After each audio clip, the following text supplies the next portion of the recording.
Muy buenas a todos, queridos alumnos. Estamos en el canal de Local y a continuación vamos a ver las presidencias de Menem. Ya lo ven, no existe otro mejor que Carlos Menem. ¡Aea! Yo soy menemista. ¡Aea! Menemista, menemista. ¡Aea! Yo soy menemista. ¡Aea! Dale Menem, dale Menem. ¿Qué fue el consenso de Washington? ¿Cómo se aplicó la convertibilidad en Argentina? A su vez, ¿cómo se hizo la reforma de Estado? ¿Quién fue Cavallo? Todo eso y mucho más a continuación en el canal de Historia Argentina.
Bueno, lo primero que tenemos que hacer a la hora de hablar del gobierno de Menem es identificar a su vez el contexto internacional como el nacional. Por el lado internacional tenemos que hablar de la caída del muro de Berlín, que coincide justamente con el primer gobierno menemista. En 1989 cae el muro de Berlín, significando el fin de la Guerra Fría. Esto a su vez implicó que la potencia vencedora de este conflicto, Estados Unidos, tratase de expandir su hegemonía al resto del mundo. En el caso de América Latina particularmente, esto se vio reflejado en el llamado Consenso de Washington. El Consenso de Washington era un conjunto de argumentos ideados por un economista británico que se llamó Williamson, que en realidad ocultaban tras la idea de recetas, digamos, y fórmulas neoclásicas, un intento de Estados Unidos por expandir sus ideas económicas hacia los países en vías de desarrollo. ¿Por qué? Porque estos se encontraban atravesando, desde la crisis del estado de bienestar en la década de los 70, una crisis de deuda. En realidad esta crisis de deuda implicaba que ellos tuvieran que sanear sus economías y para eso Estados Unidos brindaba su ayuda postulando estas ideas económicas. Ahora bien, en el plano interno tenemos que Menem encuentra un país casi devastado. ¿Por qué? Porque asume en un contexto hiperinflacionario. El gobierno de Alfonsín había intentado, de manera frustrada, digamos, lo que fueron los planes Austral y el plan Primavera. Estos planes fallaron, dejando al país sumergido en una crisis de hiperinflación. Ahora bien, en este contexto tenemos que hablar de qué hizo Menem. Realmente, en cuanto al contexto internacional, Menem directamente acogió a todos y cada uno de los postulados del Consenso de Washington. Esto se ve reflejado desde un primer momento en el cual Menem pone al frente de la cartera de Economía a Roy y Rapalini, dos hombres que formaban parte de una de las mayores empresas privadas de Argentina, como era Bunge. Esto significó en realidad un intento de Menem por tranquilizar de alguna manera al mercado. El problema era que hasta 1991 era tal la crisis que una vez asumió Hernán González en el Ministerio de Economía, intentó aplicar distintas medidas que ninguna funcionó y lo llevó esto a Menem a decir que el país estaba atravesando una crisis terminal que implicaba la necesidad de una cirugía sin anestesia. El plan de convertibilidad cierra en sí mismo. Es un plan de disciplina fiscal y monetaria para asegurar la estabilidad. Nosotros queremos conseguir un crédito stand-by del Fondo Monetario. El plan de convertibilidad, como verían que acá estaba diciendo Cavallo, refería a una disciplina fiscal y monetaria. ¿Por qué? Bueno, la disciplina fiscal referiría justamente a la disminución del gasto público, al achicamiento del aparato de Estado. Y la disciplina monetaria, porque el plan de convertibilidad lo que hizo fue establecer la paridad cambiaria entre peso y dólar.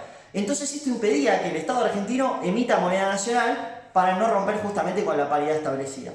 Ahora bien, lo que nos encontramos es que este plan de convertibilidad fue acompañado a su vez de dos leyes. una ley de emergencia económica, siguiendo, digamos, el postulado de Menem de que estábamos enfrentando una crisis terminal, y a su vez otra ley de reforma del Estado. En este sentido se iba a modificar la administración pública, tal como decía, refiriéndose esto a una aplicación de achicamiento del aparato estatal. Ahora bien, a su vez esto vendría acompañado del proceso de privatización más grande de América Latina, el que más velozmente se dio, privatizando empresas públicas que constaban de justamente servicios esenciales, como ser YPF, aerolíneas. Estas empresas, entre otras, fueron privatizadas. Vamos a privatizar todo aquello que sea necesario, no por una cuestión de dogma, sino por una cuestión de necesidad y siguiendo los postulados de la doctrina nacional justicialista. Ahora bien, lo que nos encontramos es cómo hizo esto Menem. ¿Dónde estaban los sindicalistas? Bueno, esto fue permitido en realidad por un sindicalismo dividido. Por un lado estaban Triaca, Barrio Nuevo, que desde un primer momento apoyaron inclusive la presidencia de Menem, impulsando el movimiento sindical Menem Presidente. Y por otra parte teníamos a los sectores de los educadores, camioneros y el sector más vinculado a Baldini. Esta división entre la CGT llevó a que se conforme una CGT Azopardo y otra CGT San Martín. Esta división entre los representantes de los trabajadores permitió, o en realidad facilitó, la gestión de estas políticas flexibilizadoras a Menem. A su vez, por otra parte, quedaba otro sector muy importante que durante la época de Alfonsín había llevado a cabo los levantamientos cara pintada y todavía constituían realmente un peligro a la estabilidad del sistema democrático en Argentina. Estoy hablando del sector militar. En este caso, en 1990, Zaineldin había comandado justamente un intento de golpe de Estado en Argentina. Este intento fue rápidamente reprimido y básicamente por una maniobra que llevó a cabo Menem. Esta maniobra fue la ley de indultos. La ley de indultos directamente supuso el fin de cualquier posibilidad de condena a quienes hubieran cometido delito, tanto desaparición de personas como aquellos enfrentados en Malvinas por su mal accionar ante la justicia, tuvieron directamente el beneficio del indulto. Esto, a su vez, hizo que la causa de Zaineldin no se vea apoyada por los demás militares que sintieron que en realidad ya su deseo estaba cumplido. Por otra parte, nos trajo problemas con Francia.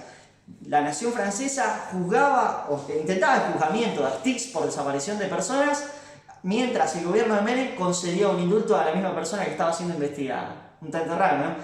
Bueno, ahora lo que cabe intentar explicar es la situación que afronta el gobierno de Menem cuando... ¿Quién me llamó justo en clase? ¡Ah, no!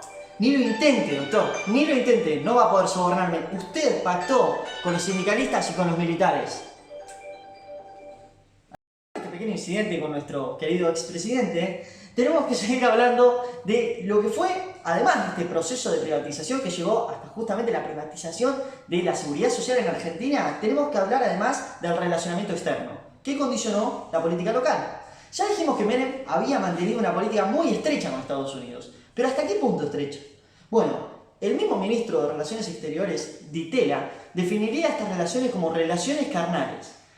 Argentina directamente añadiría a todos los puntos establecidos por Estados Unidos. Entre ellos, por ejemplo, desarmaría el misil Cóndor 2, como veremos a continuación. Controvertido proyecto misilístico Cóndor 2, desactivado por orden del presidente Menem. Todo esto en respuesta a la adhesión al MTCR, que era un tratado justamente para el control de la tecnología misilística. A su vez, adheriría a la proscripción de armas nucleares en el Tratado de Tlatelolco, adheriría a un acuerdo de salvaguardas con Brasil para el control de nuestra energía nuclear. En ese sentido, lo que perseguiría Argentina todo el tiempo sería una política de total subordinación y llegaría inclusive a romper una tradición increíblemente mantenida a lo largo de 100 años de historia prácticamente por los argentinos, como fue la neutralidad.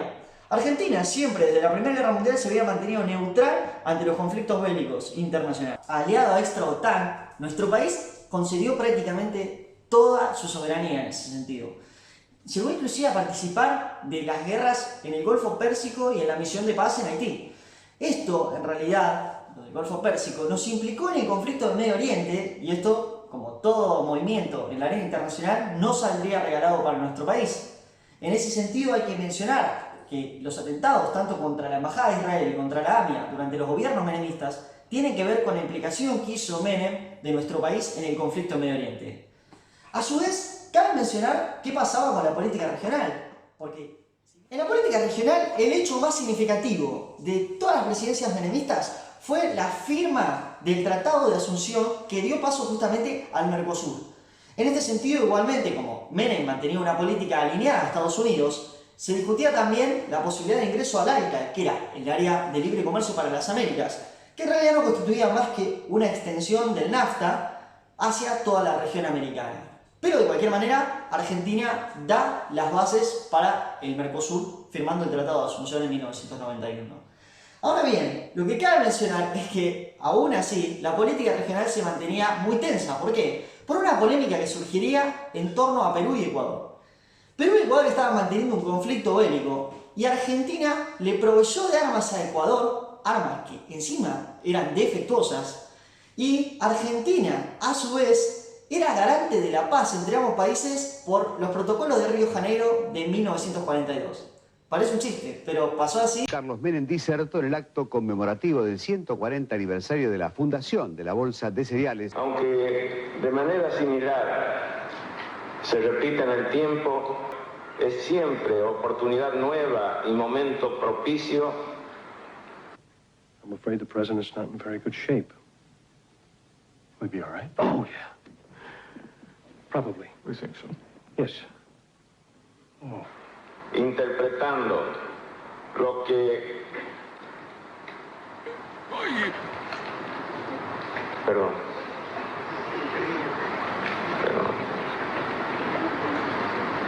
Me confundí de discurso.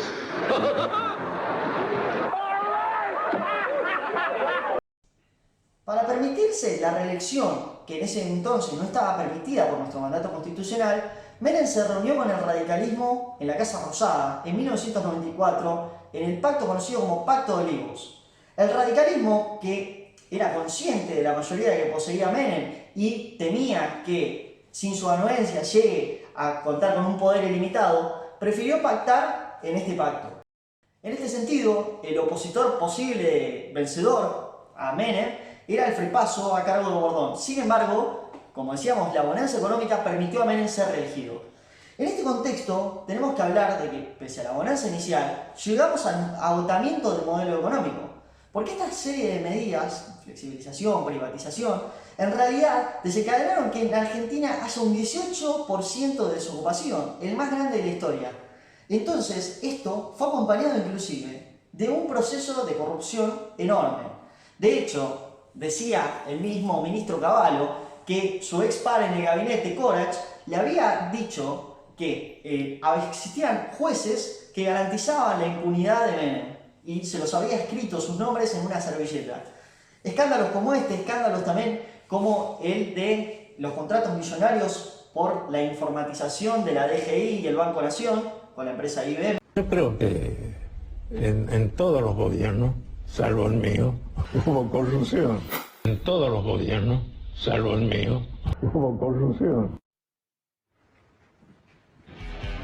De hecho, se inauguraron los piquetes en Argentina. Sí, esos que tantos conocemos hoy, en ese momento se empezaron a dar. Y se reprimió en Cutralcó y en distintas regiones del país.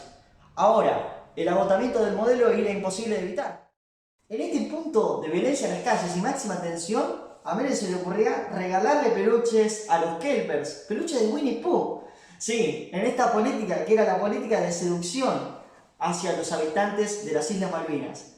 Bueno, después de estas secciones tan tiernas no puedo entender que todavía haya gente que cree que nombrarlo trae mala suerte. La gente sabe que es de mala suerte decir el nombre de ese político en voz alta. ¿Habla de Menem? ¡Silencio! ¡Es una maldición! ¿Por decir Menem? ¡Ay!